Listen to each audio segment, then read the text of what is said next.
Les garçons du télécombo ben serrés si à cœur pour les préserver. Les mots du terroir sont des trésors à chérir. Gardons les vivants ce soir pour ne pas les voir mourir. Sono Giuliano Rebulla, nato a San Bartolomé 13 febbraio 46. Gli 80 anni si avvicinano. L'infanzia alle scuole elementari le ho fatte qui a San Bartolomé. Allora eravamo ancora certi periodi 40 a scuola, nelle elementari. Adesso le scuole sono chiuse da 30 anni. Non c'è più, solo più 2 bambini che adesso devono scendere perché se no non possono andare con i mezzi pubblici a scuola, allora sono scesi. E poi sono andato in seminario, avevo 14 anni, in piccolo seminario ho fatto le medie, poi entrato in seminario maggiore, liceo, poi ho dato l'esame di magistrali per avere un diploma.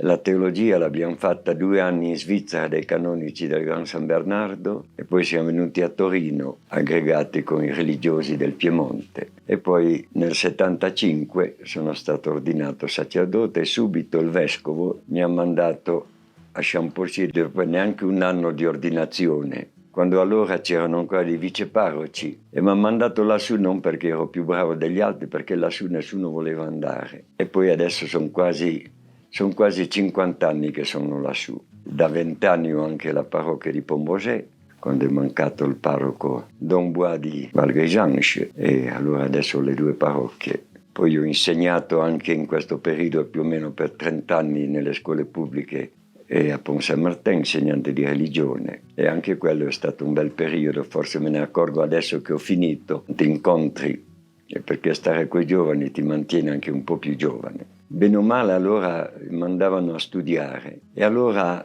tutti quelli che volevano studiare dovevano rimanere ad Aosta, le medie nei paesi non c'erano, allora 2 o 3 di San Bartolomeo siamo andati in seminario. Poi io sono andato avanti fino al 3° anno di teologia, non me la sentivo di andare avanti e allora non ho più fatto la domanda per l'esonero del servizio militare, così mi hanno chiamato anche come militare. E il bello è che mi hanno chiamato e sono andato a finire nella Carnia in una caserma punitiva, dove abbiamo fatto ancora 14 mesi, erano già ridotti. E anche quella è stata un'esperienza niente malvagia.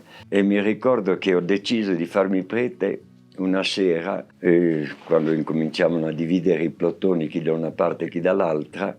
Abbiamo fatto la cena insieme e poi ho visto questi giovani che bene o male erano tristi per delle piccole cose della vita, semplicemente perché non avevano i capelli come volevano, i pantaloni. E ho detto forse vale la pena di impegnarsi anche per cercare di aiutarli a trovare qualcosa di più grande. Dunque quello è una cosa che avevo ben deciso tornando da militare: o andavo avanti, e poi sono andato avanti, o se no anche con gli studi avrei continuato in questo campo, il campo se vogliamo, dell'agricoltura, dell'allevamento. È stata sempre una passione questo. Poi naturalmente finché ho avuto i miei a casa venivo a dare una mano in estate, però poi quando mi è mancato il fratello praticamente ho ripreso io, e soprattutto ho ripreso perché mi spiaceva lasciare l'alpeggio così in mano ad altri, in questo alpeggio dove naturalmente io, visto che ero il più giovane, ho lavorato meno di tutti, ma tutti abbiamo lavorato e tanto, che quando abbiamo fatto l'alpeggio le case come sono adesso e abbiamo portato sul materiale, abbiamo tutto portato su coi muli, e allora al mattino era l'alzata alle 3, poi a mezzogiorno quando rimaneva un momento andavamo giù a fare un viaggio e a portare su questo materiale per costruire la casa. E poi anche già il papà aveva la passione anche per la campagna, per pulirla. Quando siamo venuti qui nei prati sotto casa era piena di sassi che allora mucchiavano un po' in un posto, però tutti gli anni era un po' sempre da capo. E mi ricordo il papà ha già incominciato, passato degli anni, con un piccolo carretto che avevamo portato su ad orso di mulo a mucchiare le pietre per sistemare un po' i terreni dell'alpeggio. E allora quando uno tribola per fare una cosa si affeziona e sa quanto costa. La mamma veniva da Exenea qui, invece il papà, quelli del papà erano andati via, che avevano comprato una casa, diceva, dove poter rimanere tutti insieme, perché erano nella collina di Nice, dove avevano, come un po' tutti allora, dei beni sparpagliati un po' dappertutto. Allora quello hanno venduto e hanno comprato su quella casa, però gli alpeggi naturalmente quelli li ha tenuti. E adesso uno è andato alla sorella e questo era a me, al fratello, in diviso, adesso questo è rimasto a me.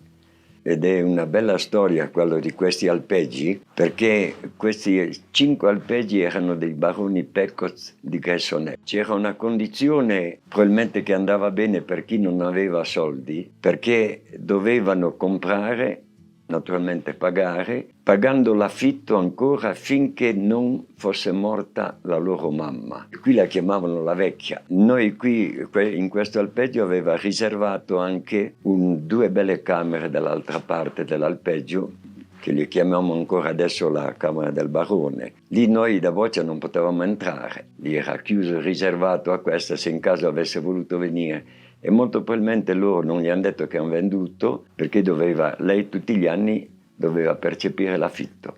E allora chi aveva soldi, tra quelli che hanno comprato, e mi piacerebbe che rimanessero anche i nomi, se vale la pena di dirlo. Allora il primo in basso, le Vernee, le ha comprate Chablot Souverain, un'altra più sopra qui a Cecilier l'ha comprata Giuseppe Tognet, questa qui l'ha comprato mio papà, che dicevano Conde Tremendo, l'altra più su l'ha comprata Giuseppe di Vignes, e un'altra, l'unico che aveva i soldi, quella dove c'è la Scerva, dove adesso c'è il Maggià. Quello era l'unico che aveva i soldi disponibili, no? E allora lui diceva, io pago subito. E mi ricordo che quello che faceva da intermediario gli ha detto, guarda che pagano anche gli altri, che hanno poi pagato alla fine per 5 anni, e in quel mese mi ricordo, io avevo allora 6-7 anni, mi ricordo che si sono passati la voce sti 5 e hanno fatto una gran festa, che questa era morta, che non dovevano più pagare l'affitto. Vedi, qualche volta si fa anche piacere a lasciare questo mondo. E per pagare il papà allora aveva credo una decina di mucche, ha tenuto la qualità. Le altre, quelle che valevano 4 soldi, le ha vendute. Mi ricordo che l'alpeggio è stato pagato sui 2,5 milioni, lui ha ricavato con quello che ha venduto 600.000, quindi gli altri erano da trovare. E poi naturalmente hanno fatto prestiti e poi le cose sono andate avanti, anche era il tempo in cui le cose cambiavano. E allora forse quello ha anche facilitato. Noi abbiamo sempre, avendo le mucche, non abbiamo patito la fame, ma naturalmente non bisognava sprecare niente. Appena potevi muoverti un po', eri messo sotto tiro. Quelle piccole cose che potevi fare, per esempio era il pascolo. Vedi, oggi tanta gente non apprezza più quello che c'è perché non ha faticato. Finché uno può, cerca di tenere duro. La sorella è stata anche campionessa italiana 2 anni. Se penso a come si allenano adesso gli atleti, allora andare a sciare era un po' come andare a giocare. Eppure facevano delle fatiche anche loro, perché lei ha girato bene o male un po' tutto il mondo. Come arrivava, cambiava divisa ed era sotto anche lei, come tutti gli altri, a mungere. Quello che è stato un grande per queste cose era il fratello del senatore Filieto, quello che ha lasciato poi il nome all'osservatorio di adesso. Lui teneva l'albergo, si occupava già di meteorologia, allora una piccola cassetta dove segnavano l'umidità, i venti, ed è lui che mi ricordo che è venuto dal papà a dirgli di lasciarla andare, perché allora lasciare andare una ragazza a sciare sembrava che fosse un po' fuori luogo. Eppure è stato anche, credo, per lei una bella esperienza anche quella. Avevamo, oltre i nostri 2 alpeggi, ne avevamo anche affittati 2 altri, avevamo 110, un anno mucche da latte, quindi lì c'era di che sbizzarrirsi. E io che arrivavo dal seminario con le mani tenere, i primi giorni, i calli al pollice che poi ti scoppiavano, eppure non potevi dire io oggi dormo. Sì, è molto diversa la Massavalle. Cioè io ti dico, sono andato lì, la mia prima esperienza, all'inizio un po' trovato lungo, anche come in tutte le parrocchie c'è sempre anche chi vuole naturalmente saperla un po' più lunga del parroco, quello c'è in tutte le parrocchie. Allora, bene o male, ho trovato un po' lungo i primi anni, poi visto che sono lì da quasi 50 anni, vuol dire che mi sono trovato bene. Ma dicevo, la popolazione di quasi tutta la Bassa Valle, in Champorché in particolare, sono molto generosi, molto vivaci. In fondo le polemiche subito fattano. E poi c'è subito, in fondo, il tornare un po' a se stessi, cioè non durano. Anche il modo di far festa, il modo di stare insieme è un po' diverso a quello a cui ero abituato io qui nell'Alta Valle, no? E anche una bella popolazione anche dal punto di vista religioso a Champorché. Anche lì era molto partecipata. Allora era una grossa popolazione. Tra asilo e scuola infantile c'erano 50 ragazzi. Oggi sono ridotti alle elementari a 5 e la scuola infantile è chiusa perché non c'è più nessuno. Cioè quello che mi accorgo in fondo quando, anche proprio dal punto di vista di parrocchia, di rapporti, quando non ci sono più i bambini si perdono, perché attraverso i bambini di solito coinvolge anche tante persone, i genitori e tanti altri, e adesso quell'aspetto sta mancando. Come in tante parrocchie, e non solo di montagna, stiamo diventando vecchi. Tutti in fondo si fanno belli per salvaguardare la montagna, sia dal punto di vista della natura, e poi se guardiamo bene cercano un po' di impedire un po' tante cose. Parliamo solo anche dell'allevamento. Una volta avevo detto a uno, alla regionale, ho detto oggi sono tutti fuori, oggi le mucche sono in fondo messe quasi su un altare. Provate a passare ad Aosta con una capra che lascia i suoi bisogni. Centinaia di persone che protestano. Nei villaggi ormai, credo in tutta la Val d'Aosta, sono rari quelli che possono ancora tenere, danno fastidio. E qui a San Bartolomeo stanno facendo dei grandi scavi per la fibra larga, pensando che con quello salvano gli abitanti della montagna. Penso proprio che serva magari a 2 o 3, perché nella montagna se sei stato, sei vissuto, sei la cultura della montagna, rimani. E se no... Per esempio a Champorché, in questi tempi qui almeno un centinaio di famiglie che hanno detto quando andiamo in pensione rimaniamo qui. In totale ne è rimasta una. Gli altri un anno poi tornano in città. Io lì a Champorché quando sono arrivato c'erano 7 alberghi, adesso non ce n'è più uno. Ce n'è uno che da solo più uno apre a Natale, a Pasqua e un mese in estate e un altro direi da solo più da dormire e la colazione. Se no il resto è chiuso tutto. Come dappertutto i giovani mancano.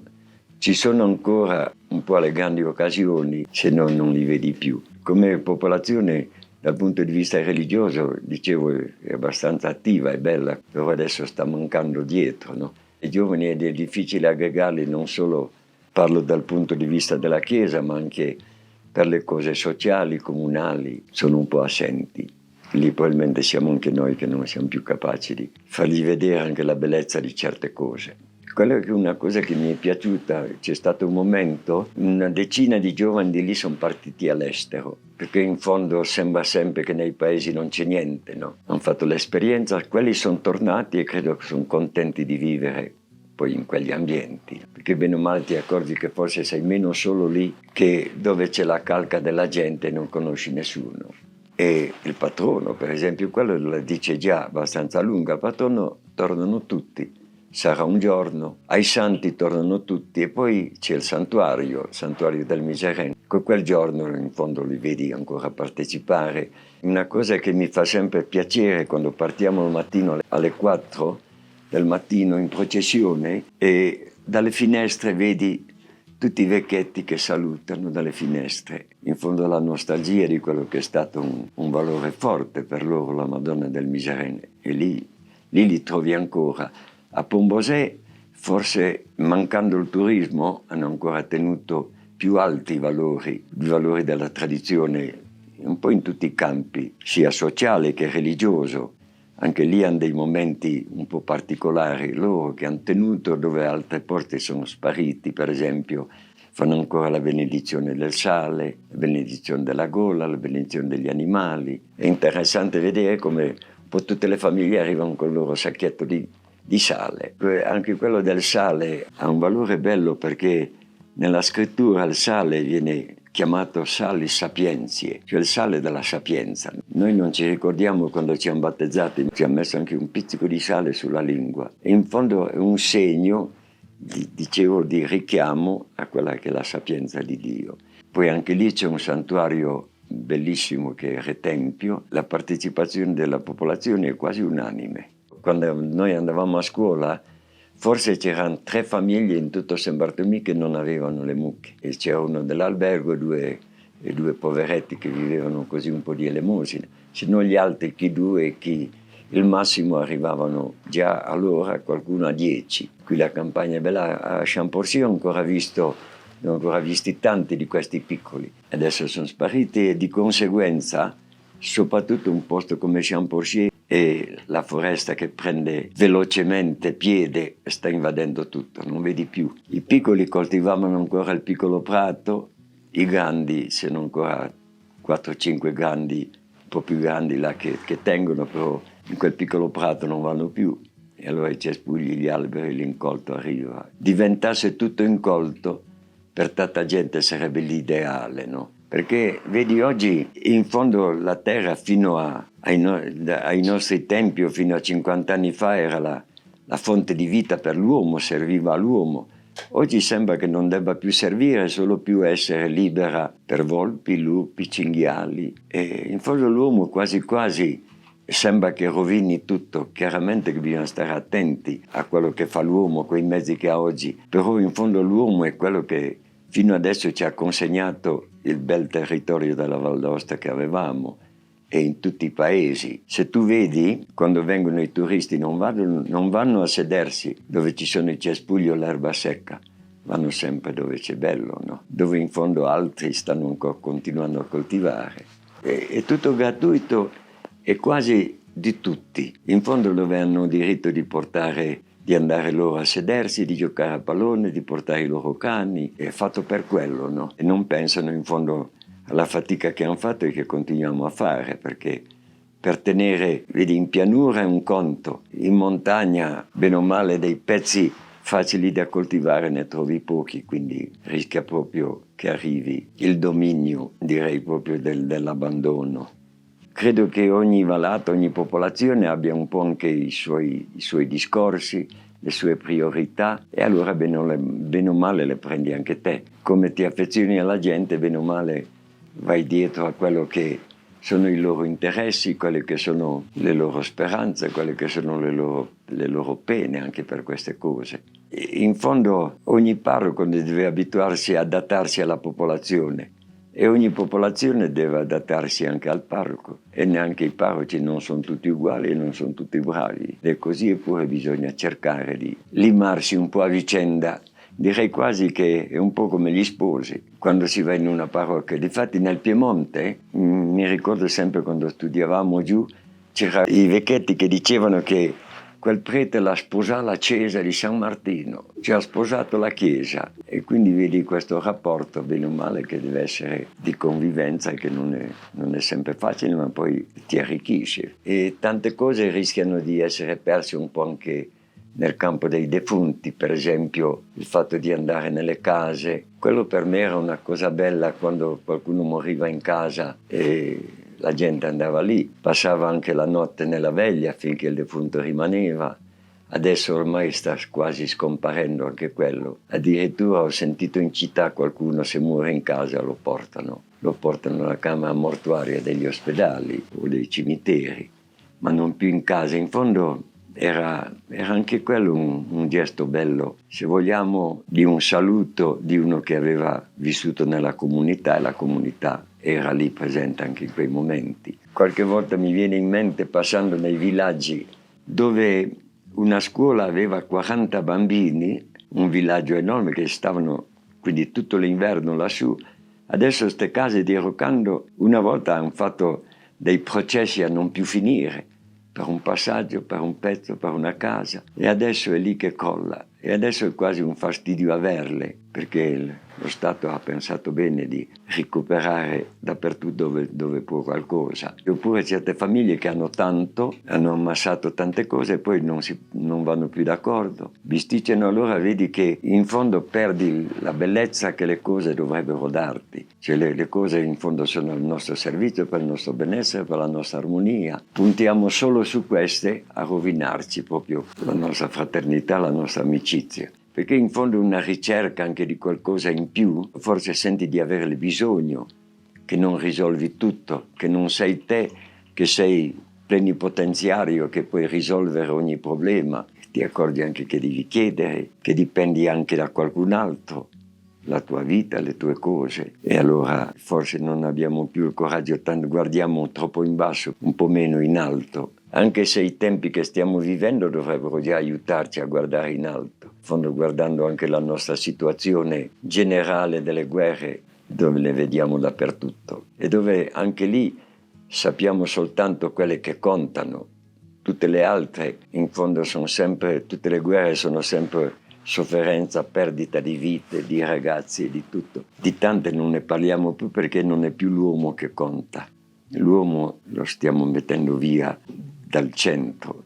Vedi, nella Genesi c'è una cosa bella. In fondo ci sono due racconti nella Genesi. Uno dice che Dio fa l'uomo e poi circonda delle cose attorno. L'altra dice fa tutte le cose e poi ci mette l'uomo in mezzo, ma rimane l'uomo incerto, che ha questa proprio sempre da lì, che in fondo è il senso, se vogliamo, anche di una fede concreta, dove dice che l'uomo è stato messo lì per conservare quello che sono i doni della natura, della vita, e per custodire. Coltivare vuol dire mandare avanti e custodire vuol dire non distruggere. E sono due parole molto belle che dovremmo sempre tenere presente. E i francesi dicevano «Le bien-être tue son maître». Ed è così. Tradotto in italiano è la stessa cosa. È un ottimo servo il denaro, ma un cattivo padrone. Da adesso c'è questa ondata così, come tutte le cose che nascono, tutti si buttano un po' addosso, poi probabilmente l'uomo credo che riprenda un suo cammino, direi un po' diverso, e soprattutto sui giovani e sui bambini.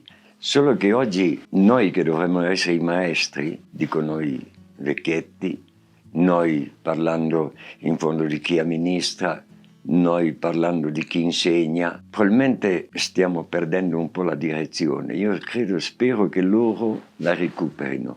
Ho già sentito qualcuno che sta tornando un po' indietro. Per esempio certe scelte, vedi, di gente che sta abbandonando un po' quello che è il caos, stanno tornando qualcuno, almeno per dei periodi, stanno di nuovo cercando magari un luogo un po' più a livello umano, di rapporti. E credo che perché è lì che bisogna ripartire da quelli che sono i rapporti umani, che le persone siano capaci di nuovo di trovarsi, di parlarsi, forse di fare anche festa insieme. Anche lì le feste, e una volta era un'occasione per trovarsi, oggi sembra quasi che sia un'occasione per stordirsi, non ci si parla più. E in fondo lo stesso come nelle famiglie, tu fai un pranzo oggi, in fondo chi lo fa deve mettere fuori tutte le cose belle che ci sono, fare diverse pietanze, ma rischi di perdere quello che è il motivo di trovarsi, di parlare, di stare insieme, di contarsela. E le cose esteriori stanno prendendo il dominio anche in questo, perché vedo per esempio anche parliamo, non sono più cose che credo noi frequentiamo, ma una discoteca, in fondo non so come dirti, non si parlano più, sono tutti che si muovono, tutti che sembrano che ridono, che scherzano, ma qualcosa di importante forse non succede più, non è più un incontro. Per esempio nelle scuole fa sempre paura un po' a tutti gli adulti quando per esempio in movimenti di studenti o movimenti di giovani, però che non ci sia proprio più niente è anche un cattivo segno. Si direbbe che non hanno più niente da dire, da chiedere. Le civiltà sono tutte morte così, col benessere. Gli imperi che sono caduti, gli ultimi imperatori romani, diceva che per governare bastavano panem et circenses. Cioè bastava che avessero da mangiare e da divertirsi. E allora poi tutto il resto naturalmente va via, no?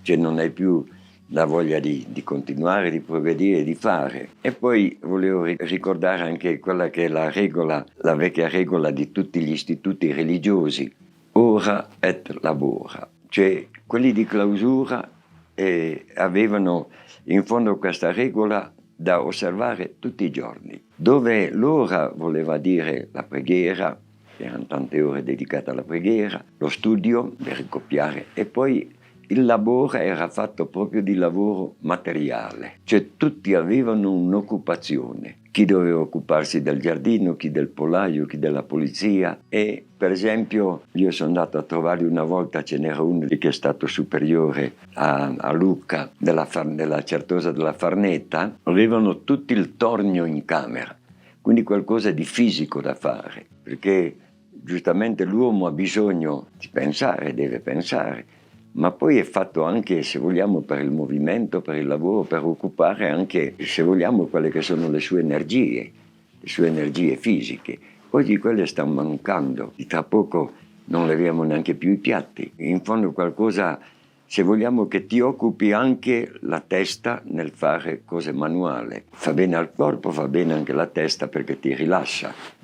Quello di poter viaggiare, in fondo se pensiamo quando dovevi trasportare tutto qui a Saint Barthélemy a dorso di mulo, a Champorcy e Pombosè a dorso di schiena, perché lì non avevano i terreni e neanche i muli o gli asini non potevano andare via per quelle piccole appezzamenti pieni di muri, no? E allora in fondo quella era una fatica col mulo, ma anche portare a spalla ancora un po' di più. Quello ha cambiato veramente tutto il sistema. Poi naturalmente nel campo dell'agricoltura, i macchinari, questo è stato in fondo un progresso enorme. A proposito del cellulare, anche quella è stata una bellissima invenzione che rischia anche quello di essere usato male. È una comunità unica, cioè ti trovano in qualunque momento, c'è bisogno di te, puoi chiamare, però poi c'è un abuso, allora quello non va più bene. Quando vedi dei ragazzi che tutto il giorno passano con questo a digitare sul telefono. 2 o 3 anni fa una cosa che mi ha fatto impressione, ho visto un gruppo di giovani, erano 7, 8, 15, 16 anni, seduti su un muro, c'era anche una bella piccola piscinetta lì sotto, tutti erano lì fermi a digitare, non si parlavano.